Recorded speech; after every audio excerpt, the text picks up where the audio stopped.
En los últimos días, los libros que más son vendidos son aquellos que hablan acerca del fin del mundo. En mis manos tengo un libro que lleva por título El fin.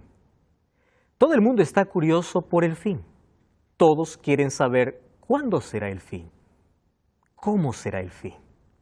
Lamentablemente hay muchas personas que buscan alguna profecía barata, profecía inventada, o algunos seres humanos que por allí se levantan alertando de que el fin será de una manera diferente a lo que Dios predijo. Sin embargo, si quieres conocer realmente el futuro, no leas cualquier libro que hable del fin. Anda directamente al libro que te habla y te revela acerca del futuro, y es la Biblia. Bienvenido a la 10ª temporada de Biblia Fácil. Una vez más, estamos juntos para poder abrir la Biblia. Un abrazo para ti que estás viendo allí en casa, junto a la familia, junto a tus amigos. Toma tu Biblia, abraza tu Biblia, abre tu Biblia.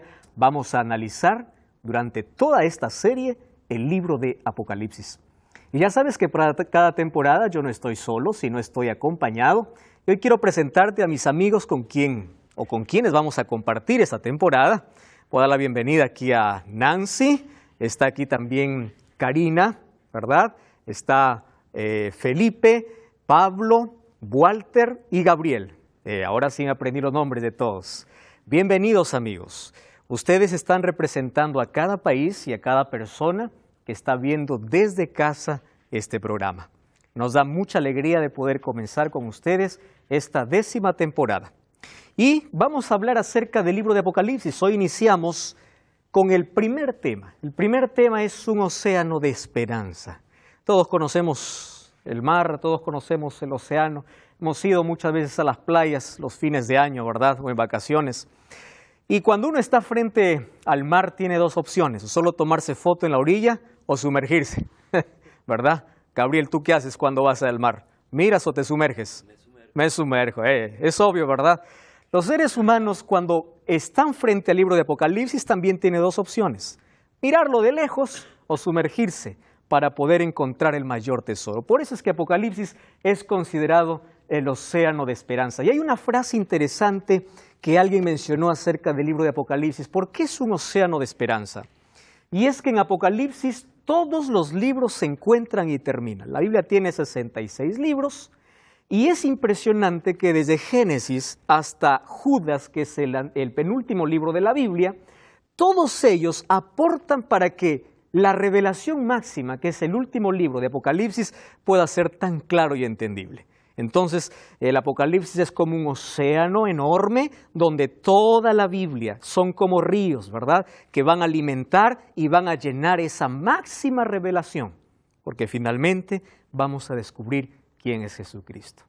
Y nuestro mayor interés es que Apocalipsis nos pueda revelar a Cristo.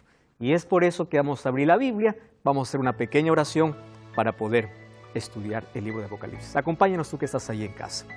Querido Dios, pedimos que el Espíritu Santo sea nuestro profesor, sea nuestro maestro al abrir tu palabra. Danos por favor la sabiduría, danos tu poder, danos tu iluminación, ilumina nuestra mente para que podamos llegar a la comprensión de este mar de revelaciones, que es un mar de esperanza, de consuelo, de fortaleza. Vamos a abrir el último libro de la Biblia, el libro que ha sido ignorado, que ha sido rechazado, que es poco leído. Ese libro hoy queremos que puedas colocar en nuestro corazón para que al poder descubrir esta verdad podamos vivir a la altura de ella. Bendice a todos nuestros amigos que están aquí con nosotros, bendice a aquellos que están mirando este programa a través de YouTube, a través de Facebook, ahí están en casa junto a la familia reunido, están listos para abrir tu palabra. Pedimos que tu Santo Espíritu nos muestre esta máxima revelación. En el nombre de Jesús. Amén. Muy bien, aquí estamos todos sentados, yo también voy a sentar y quiero que te sientes allí cómodo en el sofá, en el lugar donde tú estás, porque hoy vamos a hablar acerca del libro de Apocalipsis, de cómo este mar se construye y por qué es el último libro de la Biblia. Vamos a conversar un asunto importante. Miren, cuando hablamos acerca de Apocalipsis, Apocalipsis probablemente sea la palabra que más da terror, ¿verdad? Cuando nosotros vemos diversas películas, cuando quieren mostrar alguna cosa terrorífica, le ponen un título, Apocalipsis. La gente relaciona Apocalipsis con miedo, con terror, lo asocia con guerras, lo asocia con todo lo peor que puede existir. Una película que tiene éxito y dice Apocalipsis porque de seguro va a tener alguna escena de terror. Hollywood ha tratado de vender ese concepto equivocado de Apocalipsis para toda la gente. Entonces, lamentablemente, hoy cuando las personas abren la Biblia y encuentran Apocalipsis, dicen, yo no lo leo. ¿Por qué? Porque en su mente está que es igual que lo que se presenta en una película, lo que se presenta en el concepto que no es bíblico. Apocalipsis es un libro terrorífico. Sin embargo, nos vamos a dar cuenta en esta temporada que Apocalipsis no es un libro aterrador, sino es un libro esperanzador. Cambia entonces nuestra mente al ver de que es un libro que me va a dar esperanza, no me va a dar miedo. Por eso necesitamos leer el libro de Apocalipsis. Una de las cosas por las cuales nosotros tenemos que leer Apocalipsis es porque es el libro que revela el futuro. Todos los seres humanos somos inquietos por conocer acerca del futuro. Si, Walter, tú supieras qué va a suceder la siguiente semana, tú te prepararías, ¿verdad? Si supieras que la próxima semana van allí a robar tu casa, tú no duermes la siguiente semana.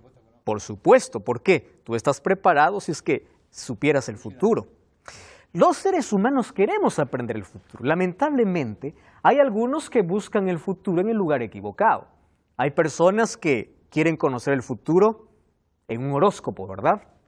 No comienzan el día sin ver su número de suerte, sin ver qué color tienen para ese día, etcétera, etcétera. Sin embargo, la Biblia nos habla acerca del futuro. Nos dice qué cosas acontecerán. Y ahora miren qué cosa es lo importante lo que voy a decir ahora. La persona que lee Apocalipsis y comprende Apocalipsis no tiene miedo a los acontecimientos, porque cualquier cosa que sucede, él ya sabe que iba a suceder. Entonces no es un escándalo para un cristiano.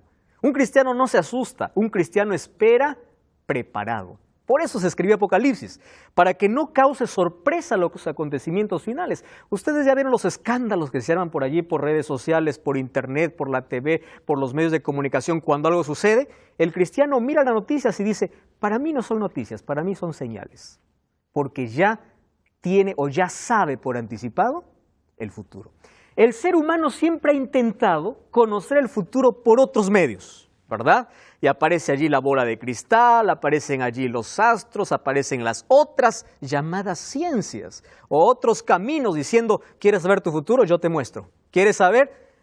Ahora, ¿quién puede mostrar el futuro o quién puede conocer el futuro? Y mira, vamos al primer texto, Amós capítulo 3, versículo 7, es un texto realmente impresionante. ¿Sabes qué cosa dice? Por favor, Felipe, ¿puedes leer? Allí, ¿puedes tomar el micrófono allí? Léenos, por favor, qué dice Amós 3:7. ¿Por qué no hará nada Jehová el Señor sin que revele su secreto a sus siervos los profetas? ¡Wow! ¡Qué interesante! Ustedes ya se dieron cuenta donde dice, el Señor no hará nada.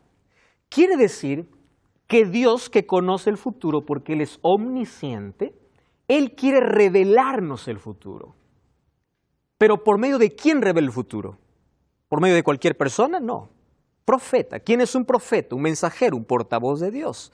Un hombre que Dios elige, no es aquel que se autoproclama, es aquel que Dios escoge. Ahora, en la Biblia nosotros encontramos cómo los profetas o cómo la profecía llegó hasta nuestras manos.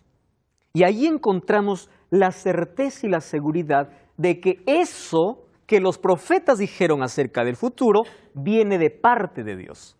Entonces Apocalipsis es fuente de consuelo, de ánimo, de esperanza, porque nos muestra que después del sufrimiento viene la gloria venidera. El sufrimiento va a ser pasajero, hay un destino glorioso para el pueblo de Dios. ¿Qué cosa más nos muestra? Vamos a entender un poquito el contexto donde fue escrito Apocalipsis. Por ejemplo, Apocalipsis fue escrito aquí en esta isla, es la isla de Patmos, es una isla ahí en el mar Egeo, está a unos 80 kilómetros al sudeste de Asia. Hoy es llamado Turquía, ¿verdad? Ahora, aquí a esta isla fue llevado Domiciano, en el año 95 más o menos, allí fue desterrado.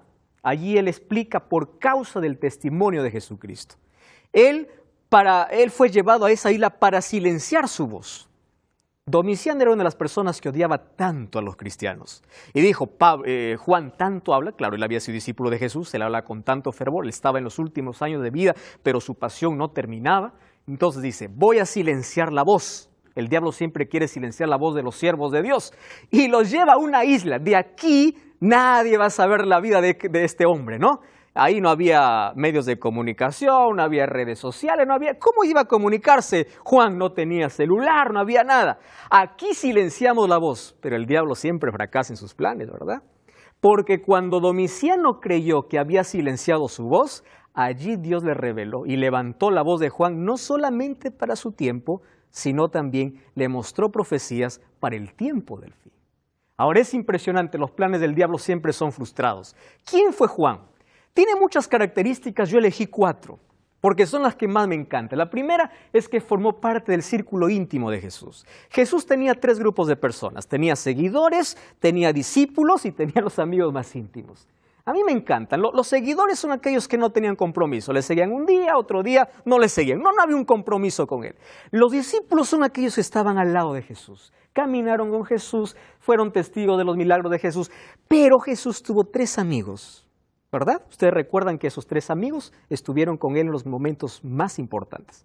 En la transfiguración estaba con 3. En el Getsemaní estaba con 3. ¿Quiénes eran esos 3? Estaba Pedro. ¿Y quién más estaba? Juan y Santiago. Dentro de ese círculo íntimo estaba Juan. Se dice que Juan era el discípulo más joven y el único que recostaba su cabeza en el pecho de Jesús, aquel que podía escuchar los latidos del corazón de Cristo. Era amigo, formaba de ese círculo. Él escribió 3 cartas, primera, segunda y tercera de Juan, que son cartas pequeñas. Escribió el Evangelio de Juan. A mí me encanta el Evangelio de Juan. Juan comienza presentando a Cristo. En el principio era el Verbo. ¿Cómo comienza el Evangelio de Juan? Diciendo, ¿quién es Jesús? Él no se presenta, yo soy Juan. No. Su presentación es Cristo. Ahora, luego escribe Apocalipsis. ¿Y cómo comienza Apocalipsis? No dice, yo estoy escribiendo. A él le importaba que su nombre no apareciese o apareciese.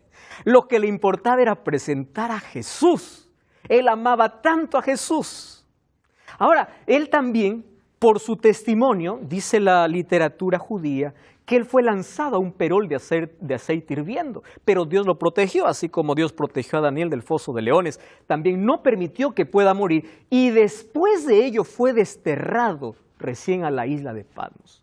Ahora, es interesante que el libro de Apocalipsis se escribió en tiempo de hostilidad romana hacia el cristianismo. Yo les explico un momento porque esto es interesante comprender por qué es que Apocalipsis está escrito de esa manera. Miren, se escribió en tiempo de hostilidad romana. Augusto, el primer emperador, fue aquel que fomentó la adoración al emperador. Pero aparece Gayo Calígula, el primer emperador que demandó. El primero fomentó, el otro demandó y Domiciano exigió. Es decir, venía de menos a más. Domiciano exigía que todos pudiesen adorarlo, porque él se creía un dios, el emperador se creía ser un dios. Ahora, en ese tiempo se escribió Apocalipsis. ¿Por qué? Porque la iglesia tenía 2 problemas. Tenía un problema interno y un problema externo. Les explico en qué se trataban esos 2 problemas.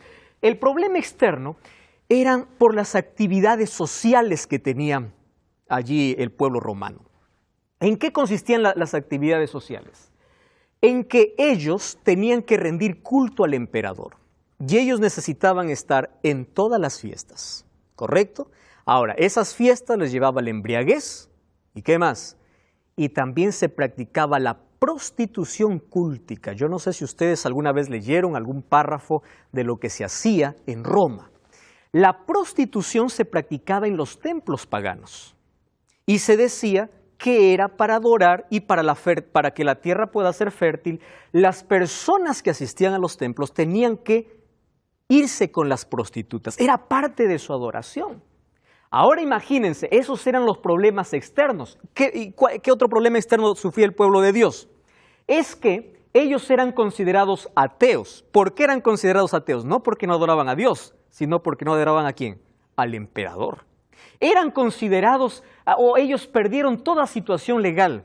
Además, esos cristianos eran echados de las sinagogas.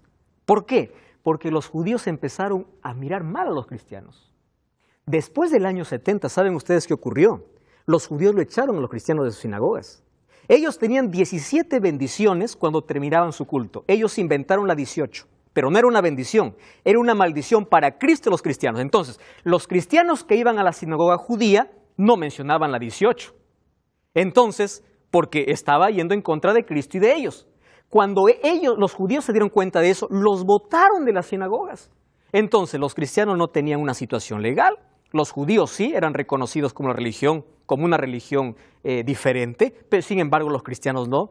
Los cristianos tenían problemas sociales porque ellos no podían participar de las fiestas, porque estaba en contra de la adoración a Dios. ¿Y cuáles eran los problemas internos? Es que ellos estaban divididos en ciertos temas. Algunos de ellos dicen, vamos a negociar el asunto. Dios no quiere que vivamos mal, vamos a participar de la fiesta, una vez no hay problema, ¿verdad? Como algunos que hasta hoy negocian su fe. Dios es amor, dice, no importa, vamos a hacer solo para contentar al jefe, para contentar al asunto. Esos problemas internos ya estaban fomentándose en la iglesia. Entonces, allí Apocalipsis nos habla de un grupo llamado los Nicolaitas, que luego vamos a ver quiénes eran ellos y por qué fomentaban esta costumbre. Ahora, el libro de Apocalipsis tiene muchos métodos de interpretación. Yo he elegido 4 nada más. Sin embargo, me gustaría resaltar 4 cosas. Apocalipsis es un libro odiado. Yo allí coloqué con odio, allí 4 palabras. Es un libro olvidado. La gente no quiere ver que existe Apocalipsis. En muchas iglesias se cierra el libro de Apocalipsis. Es un libro despreciado, porque cuando lo leen, dice, esto no tiene nada bueno para mí. Es un libro ignorado. Pasan por alto. Vamos a leer cualquier otro libro menos Apocalipsis, ¿verdad? Y es un libro oscurecido. ¿Por qué es un libro oscurecido? Porque aquel que va a leer Apocalipsis, bueno, ya no lo ignora, ya no lo rechaza, pero quiere leer, empiezan allí interpretaciones equivocadas acerca de este libro. Existen por lo menos 4 escuelas de interpretación, no solamente para Apocalipsis, sino también para Daniel, que son 2 libros que fueron escritos para el tiempo del fin, como dice Daniel capítulo 12 y Apocalipsis capítulo 1. Son 2 libros que fueron escritos para el fin. Estos 2 libros tienen 4 escuelas. La preterista, la idealista, la futurista y la historicista. Les voy a describir de manera rápida en qué consisten esas 4 escuelas. La escuela preterista dice, todo lo que escribe Apocalipsis ya se cumplió en el primer siglo, ¿verdad? Ya no nos sirve nada. Preterista, todo está en el pasado. Eso ya ocurrió, ya aconteció. Yo tengo algunos problemas serios allí, por ejemplo, para preguntar a un preterista, ¿no? ¿Y cómo se explica entonces Apocalipsis 1:7? Aquí vienen las nubes y todo ojo lo verá. O cómo se explica las 7 plagas, o cómo se explica. Entonces, si aquel que piensa que todo ya se cumplió en el primer siglo, no hay manera de poder interpretar o ver de esa manera Apocalipsis. Existe la otra que es la idealista, que dice, no te preocupes por lo que dice Apocalipsis. Apocalipsis es un libro de símbolos que dicen cuál es el bien y cuál es el mal. Punto final. No te preocupes si él tiene algún significado, léelo como una batalla. Aquel que dice, mira los símbolos de manera superficial. No te interesas en profundizar. Idealista. Viene la teoría futurista, ¿verdad? La futurista es aquella que dice, bueno, no es que ocurrió en el pasado, sino todo lo que escribe Apocalipsis va a acontecer en el futuro. Es decir, Apocalipsis es escrito para la última generación. Es escrita para la generación que va a ver a Jesús. Pero tampoco se puede interpretar de esa manera. ¿Por qué? Porque eso significa que antes de la venida de Jesús habrían periodos tan largos como los 42 meses, los 1260 días o 1260 años. Entonces tampoco cuadra en la interpretación. Ahora, existe una interpretación que es la historicista. Lo voy a decir de manera simple. La historicista cree que Dios está al control de la historia. ¿Qué significa eso? Que hay acontecimientos que ocurrieron en el pasado, hay acontecimientos que están ocurriendo y hay acontecimientos que sucederán. Es decir, Dios allí interpretando o mostrando a su pueblo la profecía que ocurrió, que ocurre y que ocurrirá. Pueden abrir sus Biblias, por favor. Apocalipsis capítulo 1, versículo 19. Miren lo que dice Apocalipsis capítulo 1, versículo 19. Aquí Juan escribe incluso la manera como nosotros tenemos que leer el libro. Versículo 19 dice así. Escribe pues las cosas que has visto. ¿En qué tiempo está esto? Pasado, ¿verdad? ¿Qué más dice? Las cosas que son, presente. ¿Y qué más? Y las cosas que han de suceder. ¿Correcto? Aquí está hablando de 3 tiempos. Cosas que has visto, cosas que ves o cosas que son para tu tiempo y las cosas que serán. Está hablando aquí de una línea de tiempo, ¿verdad? Pasado, presente y futuro. Ahora, es interesante que cuando nosotros vemos a Dios guiando la historia, escuchen con atención aquí, vamos a encontrar dos aliados para la profecía. Número uno, la profecía se interpreta de manera bíblica, es decir, nosotros no tenemos que inventar una interpretación porque todo está en la Biblia. Número dos, la historia comprueba la profecía. Entonces, si la historia comprueba lo que la profecía dice, esa es la manera como nosotros debemos interpretarla, ¿correcto? Ahora, el libro de Apocalipsis cubre la historia del mundo entre la cruz y la segunda venida de Jesús, ¿correcto? No cubre tiempos anteriores, desde la cruz, desde que Jesús se fue al cielo, hasta la segunda venida, porque toda la Biblia fue escrito para otro tiempo, también para nuestro tiempo, pues tiene mensaje para nuestro tiempo, pero Apocalipsis tiene un mensaje especial, desde la cruz hasta la segunda venida de Jesús. Miren, y es interesante lo que vamos a encontrar en Apocalipsis. ¿Recuerdan cuál fue el primer texto que nosotros aquí vimos? Apocalipsis como un océano, ¿verdad? Todos los ríos desembocan allí. Todos los libros terminan ¿dónde? En Apocalipsis. Apocalipsis tiene 404 versículos. Y miren qué impresionante. De los 404 versículos, 278 hacen referencia al Antiguo Testamento. Es impresionante. Es decir, las cosas que escribe Juan no son cosas ocultas que no se entienden. Aquel que dice que Apocalipsis no se entiende es porque no ha leído el Antiguo Testamento, o no quiere sumergirse, o no quiere leer toda la Biblia. Porque de los 404, más de la mitad tienen un fundamento en el Antiguo Testamento. Ahora, otra cosa curiosa. Allí algunos dicen, ¿por qué Apocalipsis fue escrito en símbolos, verdad? ¿Por qué bestias? ¿Por qué cuernos, ojos? ¿Por qué tan complicado el asunto? ¿Recuerdan que Jesús contaba o traía el reino de los cielos a través de parábolas? ¿Lo decía de manera directa? No, lo hacía a manera de parábolas. Ahora, un día sus discípulos le preguntaron, le dijeron, ¿por qué hablas en parábolas? Y Jesús le responde así, en Lucas capítulo 10, capítulo 8, versículo 9 y 10 dice, para que viendo no vean y oyendo no entiendan. Es decir, a ustedes les he dado a conocer los misterios del reino porque ustedes tienen interés. ¿Por qué Dios tuvo que revelar ese libro en símbolos? Por tres razones. Escuchen aquí. La primera razón, para despertar curiosidad en el lector. Imagínate, ahí encuentro una bestia. Si despierta mi curiosidad, me va a llevar a profundizarme en el tema. Número dos, Dios no quiere lectores superficiales. Dios quiere aquellas personas que buscan la verdad y lo hagan a profundidad, ¿de acuerdo? Número dos, Dios colocó en símbolos, ¿para qué? Los símbolos son universales, ¿verdad? León es león en todo lado. Cuerno es cuerno en todo lado. Los símbolos son universales. Y número tres, para proteger el texto. Porque hay algunas profecías que eran reveladas a Juan que tenían que ver con algunos emperadores o con el Imperio Romano.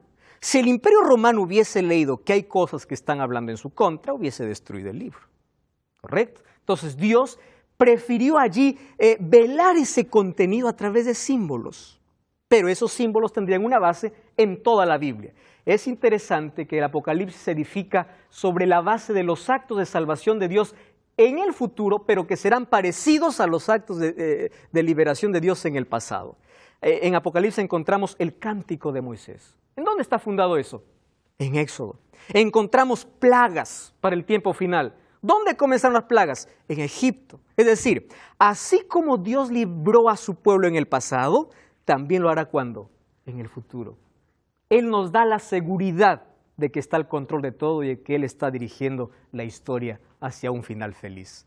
Lo lindo de Apocalipsis es que el centro del libro es Cristo.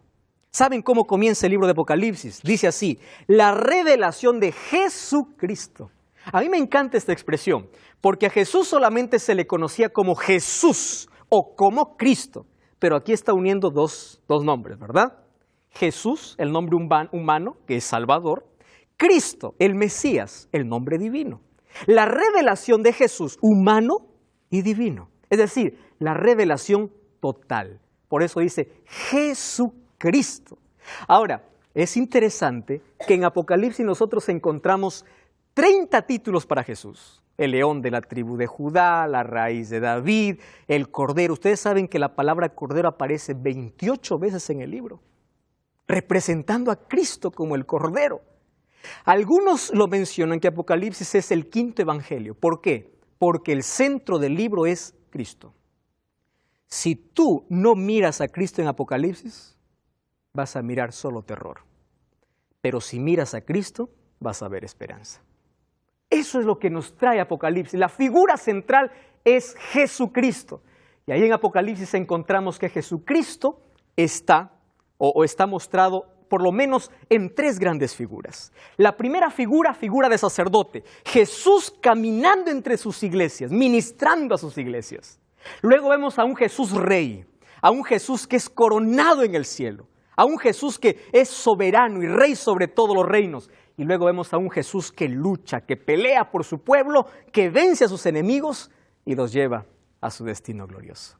Esas 3 figuras de Cristo aparecen en Apocalipsis. Estamos hablando allí acerca de cómo Jesús es mostrado en el libro de Apocalipsis. Por lo menos hay 3 figuras centrales. Jesús como sumo sacerdote, Jesús como rey y soberano, aquel que tiene el control de la humanidad y el control de la historia, y aquel que es el vencedor. Me encanta ver los últimos capítulos porque Jesús es mostrado como aquel que vence, como aquel comandante de los ejércitos celestiales, como aquel que está al lado de su pueblo, y aunque su pueblo sufre por un periodo, le dice: no te preocupes, porque la victoria está asegurada. No por tus méritos, porque yo estoy peleando por ti.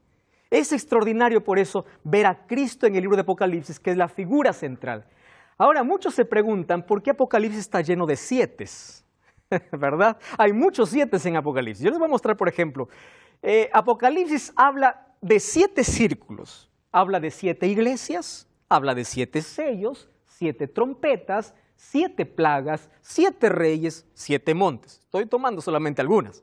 Habla también de 7 nombres. En Apocalipsis hay 7 nombres. Está la mujer, el dragón, el niño, Miguel, el cordero, la bestia del mar y bestia de la tierra. 7 nombres. Encontramos en Apocalipsis 7 cosas nuevas. Encontramos allí cielo nuevo, tierra nueva, gente nueva, la nueva Jerusalén, el templo nuevo, una luz nueva y el paraíso nuevo. Y también encontramos 7 promesas. ¿Qué significa 7? 7 significa plenitud total y perfección. Plenitud y perfección. Es extraordinario cómo este círculo de 7 vamos a ir viendo allí en todo el libro. Ahora, ¿qué cosa me enseña Apocalipsis? Por eso es que este es un libro para nuestros días, para el tiempo del fin. Apocalipsis me enseña que aunque yo pueda tener sufrimiento y dolor aquí por causa de Cristo, la victoria está asegurada. Que yo soy un vencedor, no por lo que yo haga, sino por los méritos de Cristo. Y yo soy vencedor no cuando yo peleo, no, porque el diablo siempre me derrota. Soy vencedor cuando me tomo del brazo de Jesús y yo me protejo o me escondo en sus brazos y Él pelea y lucha por mí. Apocalipsis me enseña que Dios es el dueño de la historia, me enseña que Dios está con su pueblo, aún en los momentos más oscuros de la historia. Y también me enseña que Dios llevará a su pueblo a un final glorioso, un final feliz. Apocalipsis no solamente me muestra el futuro, porque hay muchos libros que pueden hablar del futuro. Apocalipsis me dice que Dios sostiene el futuro, que Dios está al control de todo lo que sucede. Ahora, vamos a responder 3 preguntas importantes, por eso vamos a abrir Apocalipsis capítulo 1 y vamos a analizar el primer capítulo de Apocalipsis. Miren, ustedes sabían que los 8 primeros versículos, aquí hay un resumen general de todo el libro de Apocalipsis en sí, en los 8 primeros versículos. Nosotros ahí encontramos desde el versículo 1 hasta el versículo 3 la sección introductoria, luego vemos saludos y doxología a partir del 4 hasta el versículo 6, y en el versículo 7 y 8 el tema principal del libro, es decir, Juan hace un resumen de todo lo que va a hablar en aquel libro. Vamos entonces a la primera parte, que es la introducción. Vamos a leer, ¿está bien? Dice así, la revelación de ¿quién dice? De Jesucristo. ¿Cómo comienza el libro? De una manera extraordinaria. La revelación de Jesucristo. Bueno, en esta introducción, Juan habla acerca del título del libro. Fíjense, ¿cuál es el título del libro? El título del libro sería Revelación. ¿Cuál sería el título? Revelación. La palabra revelación viene del griego, vocablo griego, apocalupsis. Apo significa desde. Lupsis significa un velo. Interesante. Revelación es apocalipsis. ¿Qué significa apocalipsis entonces? Apocalipsis significa sacar la cortina y ver qué hay detrás de ella. ¿Qué hay detrás del velo? Y en Apocalipsis, ¿a quién nos presenta detrás del velo? A Cristo. ¿Por qué la revelación de quién? De Jesucristo. Entonces, ¿qué significa Apocalipsis? No significa miedo, terror, bestia, significa revelación de Cristo. ¿Por qué la gente entonces hoy piensa que Apocalipsis es terror, Apocalipsis es guerra, Apocalipsis es el fin? Es la revelación de Jesús. Es por eso que es el Evangelio de las Buenas Nuevas, porque Cristo va a ser revelado en toda su plenitud. Es Jesús el personaje principal. Ahora, fíjense lo que dice allí, capítulo 1, allí el versículo 2, el cual ha dado testimonio de la palabra de Dios, del testimonio de Jesucristo y de todas las cosas que has visto. Ahora, el versículo 1 dice allí, que Dios dio a manifestar a sus siervos las cosas que deben suceder cuando dice pronto. Ahora, presten atención aquí. Significa que los eventos que ocurren en la historia no son un accidente. Significa que Dios está al control de la historia. Y Dios nunca prometió en la historia librar a sus hijos del sufrimiento. Dios prometió acompañarlos en el sufrimiento. Estar con ellos. Dios le dijo a su pueblo que van a sufrir, que van a ser perseguidos, incluso que van a morir. Pero le dice, no tengas miedo, porque yo tengo las llaves de la muerte. Es decir, la muerte no tiene más potestad sobre un hijo de Dios, porque yo tengo las llaves de ese Cristo. Es decir, las cosas que van a suceder pronto es la seguridad que los eventos en la historia no son accidentes, sino ¿qué cosas son? Están bajo el control de Dios. Ahora, fíjense otra cosa. Versículo 3. ¿Puede leer Karina, por favor? Toma el micrófono allí. Apocalipsis 1:3. Miren esta promesa maravillosa. Dice así. Bienaventurado en él el que lee y los que oyen las palabras de esta profecía y guardan las cosas en ella escritas, porque el tiempo está cerca. ¡Qué maravilla! ¿Qué cosa dice? Bienaventurado. ¿Recuerdan ustedes que en Mateo 5 Jesús dio bienaventuranzas? Bienaventurados los pobres en espíritu. ¿Qué significa bienaventurados? Viene del griego makarios, feliz. Solo que no es una felicidad superficial. ¿Saben qué significa bienaventurado? Significa aquel que está profundamente feliz y su felicidad no se basa en una situación. ¿Hay felicidad pasajera o no? Uno es feliz en un momento. Acabó el evento, se acabó la felicidad. Pero aquel bienaventurado es aquel que no le roba la felicidad, ninguna circunstancia. Aún en el dolor es feliz porque tiene esperanza. Ese tipo de felicidad es lo que Jesús está prometiendo. Y dice, bienaventurado el que lee, el que oye y el que guarda. Yo les dije que en Apocalipsis hay 7 bienaventuranzas, ¿verdad? La primera es esta, el que lee, el que oye y el que guarda. Ahora, vamos a Apocalipsis capítulo 22, versículo 7. Vamos al último capítulo. Miren, nuevamente se repite esta bienaventuranza de una manera diferente. Gabriel, ¿puedes leer Apocalipsis 22, 7, por favor? Vamos al último capítulo, Apocalipsis capítulo 22, versículo 7. Gabriel, toma el micrófono, por favor. Correcto. ¿Qué cosa dice ahí? No, ya está prendido. ¿Puedes leerlo? Sí. 22:7. He aquí, vengo pronto. Bienaventurado el que guarda las palabras de esta profecía y de este libro. Muy bien, gracias, Gabriel. Ahora, Apocalipsis 1:3, ¿qué cosa dice? Bienaventurado el que oye, lee y guarda. Está al comenzar el libro. Cuando está terminando el libro, repite esta bienaventuranza con una diferencia. ¿Cuál es la diferencia? Ya no dice el que lee y el que oye. ¿Quién es feliz? El que guarda. Ahora fíjese, hay 7 bienaventuranzas. Bienaventurado el que lee, el que oye, el que guarda, los que mueren en el Señor, el que vela y guarda su ropa, los que son llamados a la boda del Cordero, el que tiene parte en la primera resurrección, el que guarda las palabras de esta profecía y los que lavan su ropa. Son las 7 bienaventuranzas del Apocalipsis. Sin embargo, la primera se repite doble. ¿Por qué cree? Escuchen esto. Leer o escuchar es una necesidad, pero atender y obedecer es la respuesta. Es decir, sin respuesta, escuchar no tiene valor. No tiene valor de que tú sepas tantas cosas de la Biblia cuando no tienes una respuesta positiva. Cuando tú dices yo decido guardar, significa que tú estás respondiendo a lo que escuchas. Y Dios no solamente quiere oidores, sino hacedores. ¿Correcto? Es por eso que esta bienaventuranza se repite. Ahora, miren el versículo 4, el capítulo 1. Me interesa este texto. Dice así, Juan a las 7 iglesias que están en Asia. Gracia y paz. Ustedes saben que este era un saludo para ellos. Nosotros, ¿cómo saludamos? Buenos días, buenas tardes, buenas noches. Para ellos era Harish o Shalom Haris. Shalom era un término hebreo que significaba paz. Haris era gracia en griego. Qué interesante. Shalom Haris. Y miren, siempre el saludo era gracia y paz. Nunca paz y gracia. Y les voy a explicar por qué. ¿Por qué? Shalom era la certeza de la salvación final si recibes el Haris en tu vida. ¿Qué es el Haris? La gracia de Dios. Es decir, no existe paz sin gracia.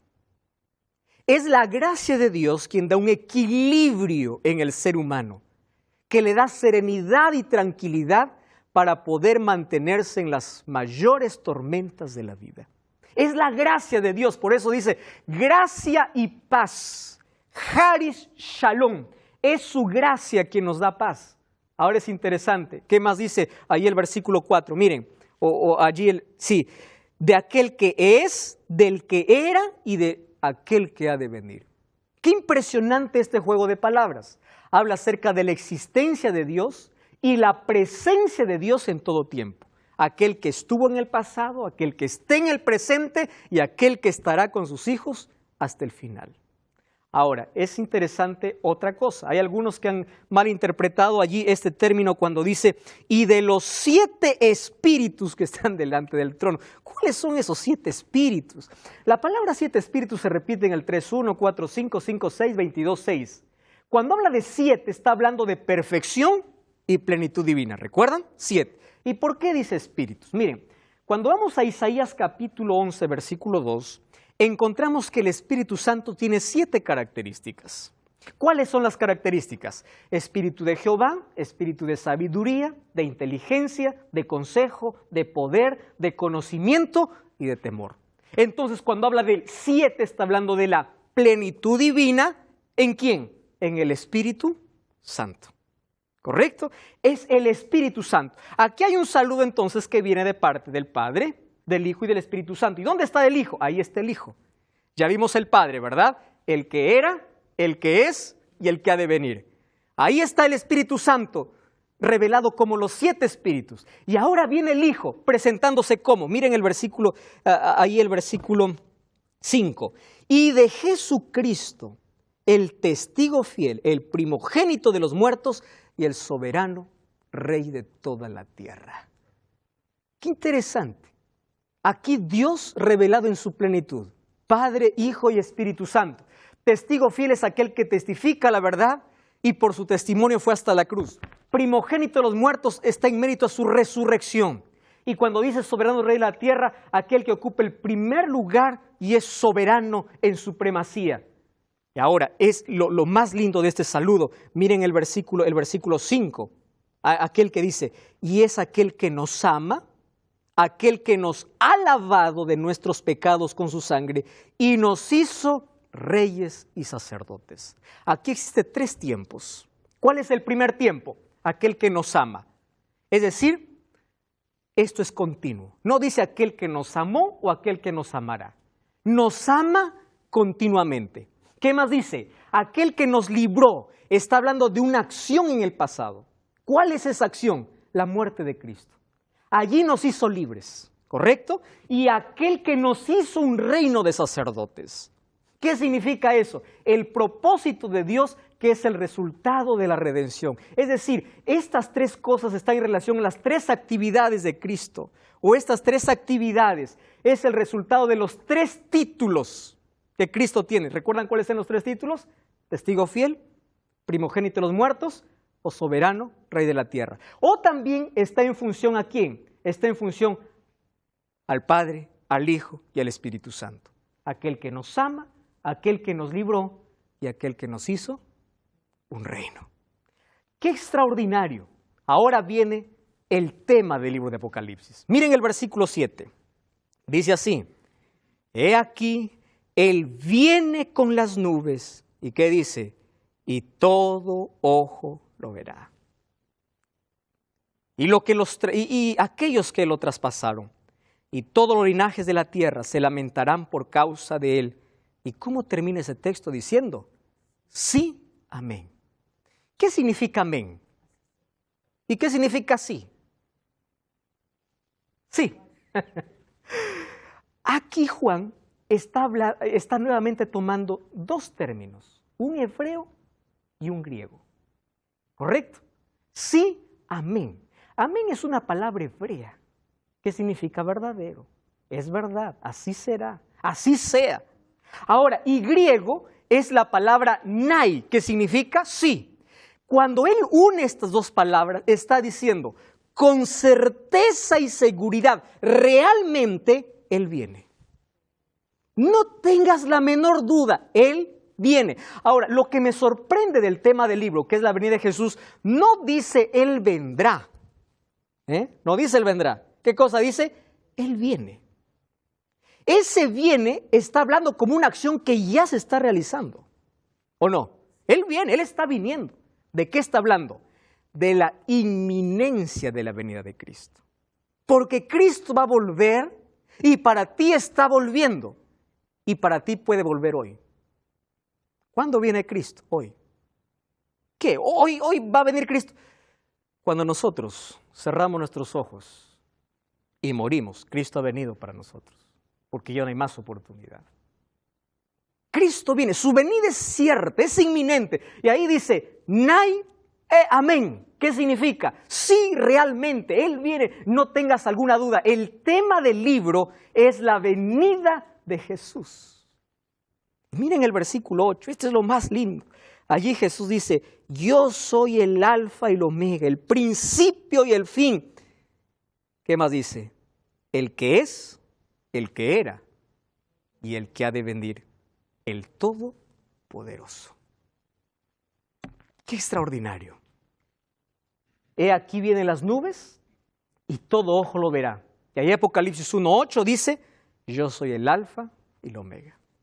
Soy el principio y el fin. Amigos, Cristo hoy nos hace una invitación extraordinaria. ¿Dónde estaba Juan escribiendo el libro? En la isla de Patmos. Juan ya estaba ancianito, estaba en los últimos años de vida. Pero aunque los años pasaron, su fidelidad cada vez era mayor.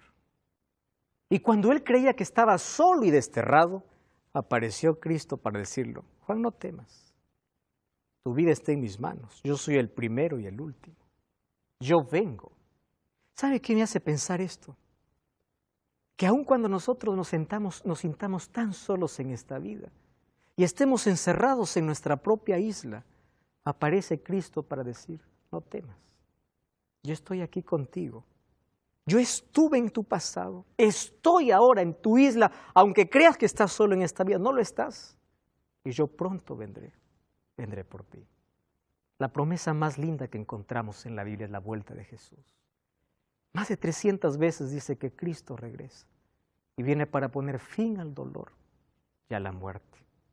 Dios está contigo en los días más oscuros, en los días nublados, en los días lluviosos, en los días de soledad, diciendo, yo siempre estuve en tus momentos de dolor como en tus mayores alegrías. Y siempre estaré a tu lado hagas lo que hagas, nada hará que yo pueda amarte menos. Si Dios fue capaz de dar su sangre, si Cristo dio su vida en una cruz por ti, significa que tú eres de gran valor para Él. Probablemente tú no entiendes la situación que te está pasando. Estás allí en la isla como Juan. Te sientes solo, te sientes abandonado. Tienes el corazón hecho pedazos. La enfermedad está acabando con tu vida. Tienes solamente algunos días de vida. Y Cristo viene y te dice, no temas. Yo estaré en el futuro. Yo estoy ahora contigo. Yo estoy aquí para abrazarte. Tú no estás solo. Yo vencí la muerte. Y si tú entregas tu vida, yo tengo poder para resucitarte. No tengas miedo ni siquiera a morir. Porque si tú confías en mí, yo tengo vida eterna para ti. Dime si no vale la pena entregar la vida a Jesús. Dime si no vale la pena confiar en alguien que dio todo por nosotros. Dime si no vale la pena mirar a Cristo. No importa en qué isla tú estás. No importa si te sientes desterrado, despreciado, menospreciado por los demás o te sientes sin valor. Mira al cielo. Hay un Dios que te ama y hoy quiere abrazarte. Hay un Dios que siempre está a nuestro lado. Y no importa la isla que nosotros pasemos, Él siempre va a estar allí para decirnos, yo estuve, yo estoy, yo estaré todos los días hasta el fin del mundo. ¿Acaso no vale la pena confiar en ese Dios? ¿Acaso no vale la pena entregar la vida a ese Jesús? Aquel que estuvo muerto y resucitó, aquel que venció la muerte, Él es el que está con nosotros. Él es nuestro Salvador, Él es nuestro Rey, Él es soberano del universo. Y hoy también quiere ser soberano de nuestra vida. ¿Podemos orar juntos? Querido Dios, queremos entregarte nuestro corazón en gratitud a tu amor, a todo lo que hiciste por nosotros. Gratitud por el libro de Apocalipsis, porque nos traes revelación de esperanza, porque al abrir este libro vamos a conocer a Jesús en su plenitud, ese Jesús que llena nuestro vacío, aquel que suple nuestras carencias, aquel que nos hace verdaderamente felices. Y hoy queremos entregarte nuestra vida. Quiero pedirte por aquella persona que está sufriendo en la isla de soledad, aquella persona que se siente solo, abandonado, enfermo, o está pasando por una crisis y siente que a nadie le importa su dolor. Abrázalo donde tú estás y dile, yo siempre estaré contigo. Danos tu bendición y te entregamos nuestra vida. En el nombre de Jesús. Amén.